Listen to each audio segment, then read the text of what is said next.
Kakinada university మంచి భవిష్యత్తు కోసం తెలుగు విద్యార్థులు ఇష్టపడే యూనివర్సిటీ. లోకంలో ఇంతమంది పిల్లలా నాకు అన్నట్టు అనిపిస్తుంది. ఓకే. ఒక్క సంతోషం, నా పిల్లలు నన్ను అమ్మని పిలిచేది ఇంట్లో మాత్రమే. ఏదైనా అవసరం వస్తే అమ్మ ఇది మా అమ్మ అంటారు. ఆప్యాయత, ప్రేమతో మనకి కావాల్సిన మనిషి అని హృదయపూర్వంగా పిలుస్తున్నారు కదా బయట వాళ్ళు అమ్మ అన్నప్పటికీ ఎంత ఆనందంగా ఉంటుందో. ఇవాళ మార్నింగ్ నాకంటే పెద్ద ఆయన, నేను క్యూలో నించుంటున్నాను అన్నమాట. ఆ బ్రేక్ దర్శనం క్యూలో నించునుంటే, ధ్వజస్తంభం దగ్గర నించుంటే నాకంటే పెద్ద ఆయనకి 80 పైనే ఉంటుంది. ఆయన అంటున్నారు, అమ్మా నమస్కారం అమ్మా, బాగున్నారా, మంచిగా దర్శనం చేసుకోండి. అంటే అమ్మా అన్న మాట, ఆయన నన్ను పిలవాల్సిన అవసరం లేదు, కానీ ఆయన అమ్మ అన్నప్పటికీ అమ్మ అని పిలిపించుకోవడానికి నేనెంత భాగ్యం చేసి ఉండాలి. నిజంగా కదా. మన పిల్లలకి మన అమ్మ అన్నప్పుడు బయట వాళ్ళు పిలిస్తే ఎందుకు అమ్మ అవ్వలేము? ఎవరిని అంతమందిని అమ్మని పిలవలేము. ఎవరు పడితే వాళ్ళని అమ్మని పిలవలేము. అక్క అనొచ్చు, ఆంటీ అని ఇప్పుడు ఈజీగా వస్తుంది. అవును, అమ్మని ఎవరిని పిలవలేము. అది ఎవరికో కొంతమందికి వస్తుంది. అలాగే కన్నమ్మ గారు, సావిత్రి గారు, తర్వాత జమున గారు, వీళ్ళందరూ, సుజాత గారు, అన్నపూర్ణమ్మ గారు, వీళ్ళందరూ అమ్మ అయిన తర్వాత నేను ఆ కేటగిరీలో ఉన్నానంటే గర్వమే. అది కూడా ఒక లాంగ్ రన్, మామూలుగా లేదు ఇలా అనేసి చెప్పొచ్చు. కాలర్ ఎగలేం కాబట్టి చాలా ఆనందం కాదండి. ప్రతిసారి ఆ క్యారెక్టరు సుధమ్మ అమ్మగారి క్యారెక్టరు మీ దగ్గరకు వచ్చినప్పుడు వచ్చేటువంటి రియాక్షన్స్ ఎలా ఉంటాయి? ఇందులో కూడా అమ్మేనా? ఈసారి ఎవరికి అమ్మను అవుతున్నాను, ఎంతమంది నాకు పిల్లలు, ఏ హీరోకి అవుతున్నాను, ఇలాంటివి ఉంటాయా? చాలా ఉంటాయి. ఇప్పుడు పిల్లలందరూ ఒక రామ్ చరణ్ అవ్వరండి, జూనియర్ ఎన్టీఆర్ అయినా, మనోజ్ అయినా, వీళ్ళందరూ, తరుణ్, వీళ్ళందరూ నేను చూసి పెరిగిన పిల్లలు కదా. నా కళ్ళ ముందు చిన్న చిన్న పిల్లలు అలాగే ఆడుకునే పిల్లలు వాళ్ళ హీరో అయ్యారు, వాళ్ళకి తల్లి అయ్యేటప్పటికి వాళ్ళతో నేను జోక్ చెప్పేదాన్ని, మీరు పెరిగిర్రా నేను పెరగలేదురా, ఇలాగే నా ఏజ్ అక్కడే ఆగిపోయింది. వాళ్ళే పెరిగారు, ఎందుకంటే నేను తల్లి అప్పుడే తల్లి అయ్యాను, తల్లి అలాగే ఉన్నాను, కానీ వాళ్ళే పెరిగి అలాగే పెద్దవాళ్ళు అయ్యారు. అమ్మ అలాగే ఉంది. తర్వాత మెల్లిగా అమ్మమ్మ అయినప్పటికీ కూడా రియల్ లైఫ్లోను అమ్మమ్మ అయినప్పటికి కూడా అమ్మగా మాత్రం అమ్మమ్మ అయినా, అమ్మమ్మకి అమ్మమ్మ అయినా కూడా ఇలాగే ఉంటా. నా వయసు 22 ఎల్లదు అలాగే. ఇప్పుడు ఆల్మోస్ట్ 40+ ఇయర్స్ నుంచి మిమ్మల్ని చూస్తున్నాము. ఒరిజినల్ వయసు ఎంత అడగకూడదు మామూలుగా అయితే, చెప్పడంలో తప్పు లేదు. మా అమ్మ చెప్పుకునేవాళ్ళు, నీ వయసు తగ్గించుకుంటే నీకంటే అబద్ధం చెప్పేవాళ్ళు ఎవ్వరు లేరు అని. ఒక వయసు వచ్చిన తర్వాత, నేను 30 అంటే నమ్ముతారా? అసలు నమ్మదు. నేను ఈ శరీరంకి వయసు అయ్యి ఉండొచ్చు, నా మనసు, నా హృదయంకి 22, కానీ నా వయసుకి 61. నా శరీరానికి, అవును, దేవుడిచ్చిన శరీరం ఇది, ఇప్పుడు కాదు ఎప్పటికైనా వెళ్ళిపోయే కాలిపోయే శరీరంకి దీని మీద ఇంత ఆశ పెట్టుకున్న దానికి 61. ఇది ఇంకా ఎన్నాళ్ళు ఉంటుందో అది ఆగింది లెక్క. లేదు, చాలా చాలా మీరు చేయాల్సినవి ఉన్నాయి కాబట్టి, నాట్ ఓన్లీ రోల్స్ అనట్లేదు నేను, బోల్డ్ అంతా మీరు చేసే బాధ్యతలు మీకు ఉన్నాయి కాబట్టి నిజంగా ఆశీర్వాదాలు ఉంటాయి, అమ్మ ఆశీర్వాదం మీకు ఉంటుంది, అలాగే ఉంటారు. 61 ఏళ్ళు. నేను యాక్చువల్గా 1 year బ్యాక్ నేను సుధమ్మ గారిని చూసినప్పుడు చెబ్బి ఇలా బుగ్గలతో ఉన్నారు. ఇప్పుడు నేను మొత్తం తగ్గిపోయి కొంచెం సన్నగా అయిపోయారు మీరు. ఏమో మహేష్ బాబుతో, జూనియర్ ఎన్టీఆర్తో, ఎవరో ఇప్పుడు కొత్తగా వరుణ్ తేజ్, వీళ్ళందరితో హీరోయిన్గా చేయొచ్చేమో. అనుష్క శెట్టి వీళ్ళందరూ చేయట్లా, నేను చేయొచ్చు. ఎగ్జాక్ట్లీ. వాళ్ళకి అమ్మ మాత్రమే చేయాలా? వాళ్ళ పక్కన హీరోయిన్గా చేయొచ్చు కదా. హైట్ కూడా సరిపోద్ది అనుకుంటా కదా. Height, colour. మెయిన్ ఏంటంటే ఈ జోక్స్ అపార్ట్, హెల్త్ కాన్షియస్ నాకు ఎక్కువ ఉంటుందమ్మా. మేము ప్యూర్ వెజిటేరియన్, కరెక్ట్గా టైంకి తింటాను. ఒక పదార్థం నచ్చిందంటే, నా బేసిక్ చెప్తున్నాను, ఏంటి ఇది ఒక అడ్వైస్ లాగా ఉందని అనుకోకండి, ఉన్న సీక్రెట్ని ఇప్పుడు బయట పెడతా. ఇది మీరు కూడా పాటించండి, ఎంత ఆరోగ్యంగా ఉంటారో చూసుకోండి, అప్పుడు లైక్స్ నాకు వస్తుంది, కవితకు రాదు, నాకు వస్తుంది. మెయిన్ మన కాన్షియస్ ఎక్కడ ఉండాలంటే మన ఆరోగ్యం మీద ఉండాలి. మనం కాళ్ళతోనే మనం నడుస్తున్నాం, మన చేతితోనే మనం తింటున్నాం, మన ఊపిరి మనదే. అవును. మనం కళ్ళుతోనే చూస్తున్నాం. అలా అన్నప్పుడు దేవుడు ఇచ్చిన కళ్ళుని మంచిగా చూసుకోకుండా, మంచిగా ఉన్న చేతిని మంచిగా చూసుకోకుండా, నీ కాళ్ళతో నడుస్తున్నప్పుడు నీ కాళ్ళని జాగ్రత్తగా చూసుకోకుండా ఉంటే బతికేంటి, పోయినా ఏంటి? ఎఫెక్ట్ ఎవరికి పడుతుంది? పెయిన్ ఎవరు అనుభవిస్తారు? మనమే కదా. ఎదుటి వాళ్ళకి పెయిన్ ఇవ్వలేము కదా. అవును. ఆరోగ్యంగా ఉంటే ఇంకా 10 ఏళ్ళు ఆశ ఎక్కువ ఉంటుంది, 10 ఏళ్ళు బతకాలని ఉంటుంది. కానీ ఆరోగ్యంగా ఉంటే ఇంకా ఎక్కువ పని చేయొచ్చు. అవును. మీ మనసు సంతోషంగా ఉంటుంది, పక్కన ఉన్న వాళ్ళని సంతోషంగా పెట్టచ్చు. ఎప్పుడు మీరు సంతోషంగా ఉండగలుగుతారు. ట్రూ. కరెక్ట్ టైంకి తింటాను, ఏది వచ్చినా ఇక్కడ ఎక్కించుకోను. పోతే పోనీ వచ్చింది. ఇవాళ 1 ఇయర్ అయినా కూడా మీ ఐ డ్రీమ్ వాళ్ళకి ఇవ్వాలి, దొరికింది. చెయ్యాలని. So true. అది నిజంగా ఇది డెస్టినీ రాసి ఉంటుంది. అవును. అది కూడా తిరుపతి స్వామివారి దర్శనం అయిన తర్వాత చెయ్యాలని ఆయన రాసిన తర్వాత నేను లెక్క మార్చి మార్చి రాస్తే కుదురుతుంది. ఎన్నిసార్లు మేము చెన్నైకి వచ్చినా ఎందుకు ఇస్తారు అప్పుడు? మీరు ఇవ్వరు కదా. అన్నీ రాసి పెట్టే ఉంటాయి. కాకపోతే అలాగే నేను దీంట్లో ఇది ఆరోగ్యం గురించి వచ్చింది కాబట్టి చెప్తున్నాను. నేను ఇదంతా నేను ఆరోగ్యంగా ఉండడం వల్ల సాధ్యమవుతుంది. ఇంటర్వ్యూ ఇవ్వగలుగుతున్నాను. అవునా? టైంకి భోజనం చేస్తా. ఒక చిన్న పదార్థం నచ్చిందంటే అది పూర్తిగా అయ్యే వరకు తినేస్తాను. చాలా ఇష్టం తీరే వరకు తినేస్తాను. ఒక మైసూర్ పాకు ఉంది, ఎగ్జాంపుల్ చెప్తున్నాను. ఒక స్వీట్ ఎక్కువ తింటాను, కానీ ఒక లిమిట్ ఉంటుంది. ఓకే, నాకు నచ్చింది, ఒక 2 పీస్ తినేస్తాను, 3 పీస్ తినాలి చాలు. ఇంకా వెగట వస్తుంది. వెగట వచ్చిన తర్వాత వద్దు, ఇంకా దాని దగ్గరికి వెళ్ళకూడదు అన్నంత వరకు తినేస్తాను. మళ్ళీ దాని జోలికి వెళ్ళను. అయిపోయింది కదా, తృప్తిగా తినేసావు కదా, ఇంకెందుకు అని నన్నే క్వశ్చన్ అడుగుతాను అనమాట. అలాగే ఫుడ్ మాత్రమే కాదు, చాలా చాలా చాలా చాలా వామ్ వాటర్ తాగుతూ ఉంటాను. పీక్ సమ్మర్లో కూడా. చాలామంది నన్ను ఆర్టిస్ట్, మా కోస్టర్స్ అంటారు, అంత వేడిగా ఉంది, అంత వేడి నీళ్ళు ఎలా తాగుతావు అక్క అని. ఏమో చిన్నప్పటి నుంచి అది అలవాటు అయింది. వామ్ వాటర్ మన బాడీలో ఉన్న ఫ్యాట్ని కరిగిస్తుంది, స్కిన్ గ్లో అవుతుంది. అదే ఇందాక ఒక గోడ ఉంది, చిత్రం రాయాలంటే ఈ గోడ అన్న ఈ శరీరం బాగుంటేనే కదా చిత్రం రాయడం. స్వచ్ఛంగా కూడా ఉండాలి కదా, ఉండాలి, అందంగా ఉండాలి. First love your self. అప్పుడు మన మీద ప్రేమ చూపించాలంటే మన అందంగా ఉండాలి, మన ఆరోగ్యంగా ఉంటే అందం బయటపడుతుంది. ఇది సీక్రెట్. ఎన్ని లీటర్ల నీళ్లు తాగుతారు? ఒక రోజుకి ఎలాగైనా 5 to 7 లీటర్స్ వరకు తాగేస్తారు. అవునా? ఒక షార్ట్కి వెళ్ళి వచ్చినాక మా వాళ్ళకి తెలుసు, మా స్టాఫ్కి తెలుసు, షార్ట్కి వెళ్ళి వచ్చిన తర్వాత ఒక 2 గ్లాస్ నీళ్ళు పెట్టేస్తారు.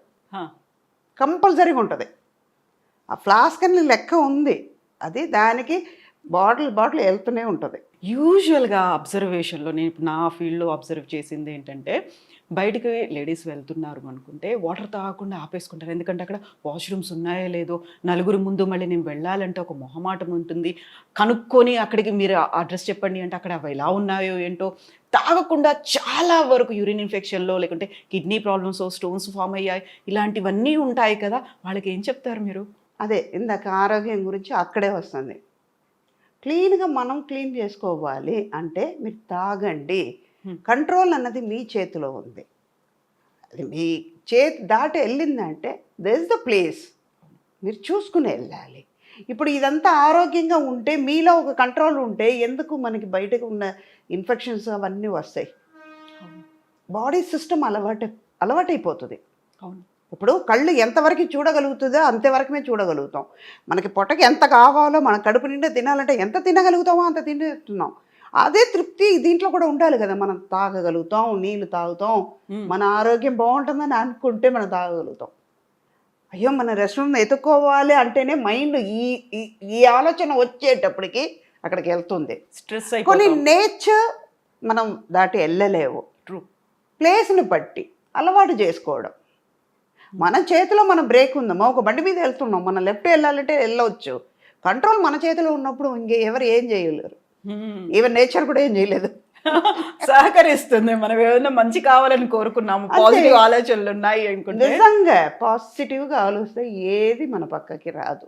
అన్ని మనకు కావాల్సినటువంటి ఒక వేని అక్కడ మనకు దారిని చూపిస్తూ అంతే. కొన్ని దాటి వెళ్ళాల్సిందే, తప్పదు. మన హెల్త్ వైజ్ చూసుకోవాలంటే కొని చేయాల్సిందే. మనం మన మీద ఫోకస్ పెట్టుకోవాలి. ఇప్పుడు మీరు 7 లీటర్స్ తాగాల్సిన అవసరం లేదు, మినిమం 3 లీటర్స్ తాగండి.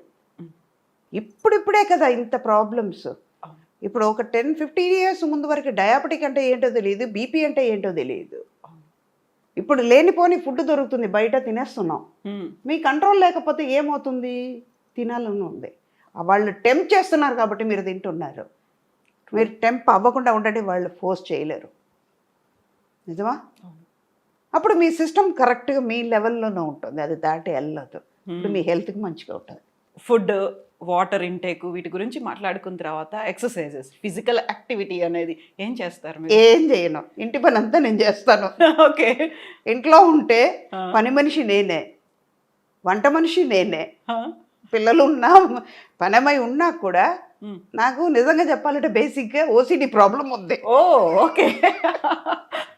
చాలా హై వాల్యూమ్లో ఉంది. అది ఏం చేస్తానంటే, ఇది బాగానే ఉంది భూమమ్మ, కొంచెం మంచిగా తుడిస్తే బాగుంటుంది. రేపు చేస్తానమ్మా, సర్లే నేను రేపు చేస్తున్నా, సరే రేపు చెయ్యి కరెక్ట్గా చేసే అని చెప్పి మళ్ళీ తుడిసేస్తాను. దానికే సిగ్గు వచ్చి మళ్ళీ తుడుస్తుంది. ఓకే, రేపటి దాకా ఎందుకు ఆగాలి? ఎందుకు ఆగాలి, అది నీట్గా ఉంటుంది కదా. అది ఏమవుతుంది, నేను తుడిసే కొద్దీ తను వచ్చి మళ్ళీ తుడుస్తుంది. రేపు మళ్ళీ ఇంకో రోజు చూసేటప్పుడు అమ్మకి నచ్చదు కదా, ముందే తుడిసేసి పెట్టేద్దాం. ఎక్సర్సైజ్ అంటే వెళ్ళిపోయి జిమ్కి వెళ్ళి హార్డ్ కోర్గా నేను చేసేది ఏమి లేదు, ఇంటి పని అంతా నేను చేసుకుంటాను. Okay. And one more thing ఏంటంటే walking, morning 1 hour, evening 1 hour. And షూట్కి వచ్చినా కూడా కూర్చొని ఒక చోట తిరుగుతూనే ఉంటాను. వామ్ వాటర్ తాగే కొద్దీ ఏమవుతుంది, ఫ్యాట్ అంతా కరిగిపోతుంది, మీలో మన బాడీలో ఉన్న టాక్సిన్స్ అన్నీ బయటపోతున్నాయి. ఆటోమేటిక్గా మనలో గ్లో వస్తుంది, మన హెల్త్ బయటపడుతుంది. ఇదే ఎక్సర్సైజ్ అంటే ఇది మెయిన్. మనం అయ్యో ఇవాళ చేయలేమే, ఇది చేస్తే ఎలా ఉంటుందో, ఏమైందో అంటే అది ఆగదు, వచ్చేది వస్తూనే ఉంటుంది. మనం టెన్షన్ అవుతే మాత్రం ఏమవుతుంది? ట్రూ.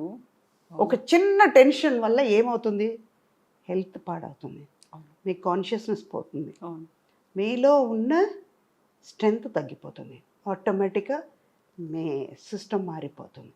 ఇవన్నీ మీరు చేసే తప్పు వల్ల, మీ ఆలోచన వల్ల జరిగిపోద్ది. మనమే కదా వచ్చింది, రావడం అది పని అయితే నేను ఫేస్ చేయడం నా పని. పాజిటివ్గా అనుకుందాం, జరిగిపోద్ది. ఇప్పుడు ఇన్ని మాట్లాడుకున్న తర్వాత యూజువల్గానే ఒక గ్లామర్ ఫీల్డ్లో ఉన్నారు. ఐదర్ ఇట్ మే బి అమ్మ కావచ్చు, అమ్మమ్మ కావచ్చు, ఎవరైనా కావచ్చు.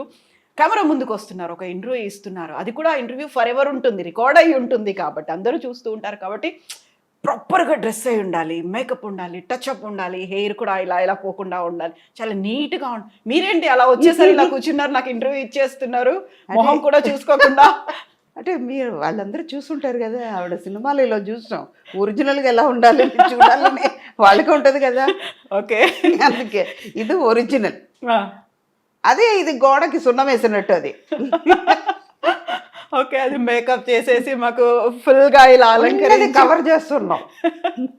ఓకే, డైరెక్ట్గా వచ్చి కూర్చున్నారు, నాట్ ఈవెన్ వాళ్ళకు ఫేస్ని కూడా చెక్ చేసుకోలేదు, అసలు ఏమీ లేదు, ఆ ఫీలింగ్ అనేది కూడా లేదు అసలు. దేవుడు అందం ఇచ్చాడు కదమ్మా నాకు. అవును, నిజంగా ఇచ్చిన తర్వాత నేనెందుకు మళ్ళీ పూసుకోవాలి? So true.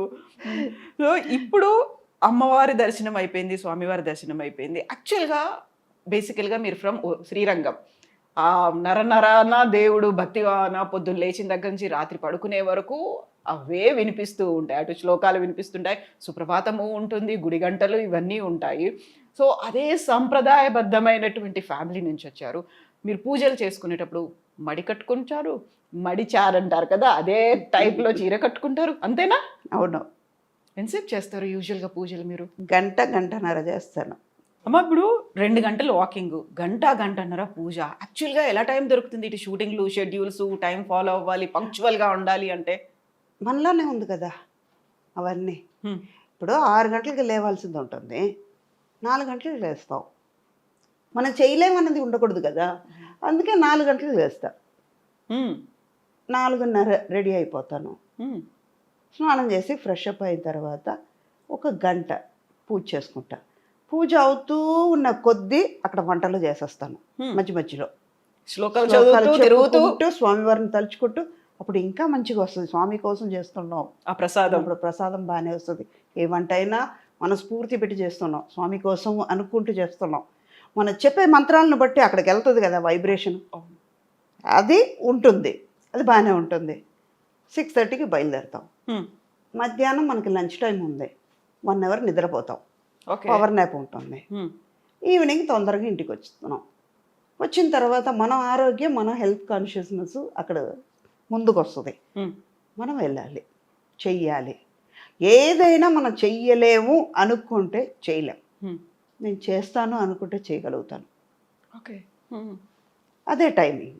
కరెక్ట్గా 9:30 డీప్ స్లీప్లో రెండో లోకంలో ఉంటాను నేను. ఓ మార్నింగ్ 4:30, 5కి లేచిపోతాను.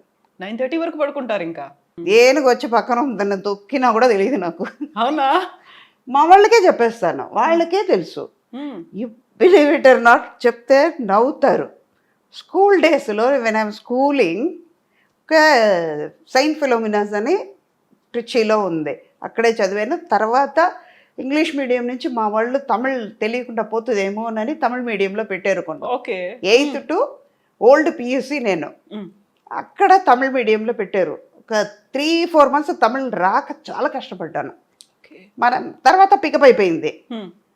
వెళ్తే మధ్యాహ్నం మా టీచర్స్ చెప్పేవాళ్ళు, అలాగా నిద్రపోతుంటే, you are a good student, I know, go and sleep in the last bench, okay అనేవాళ్ళు.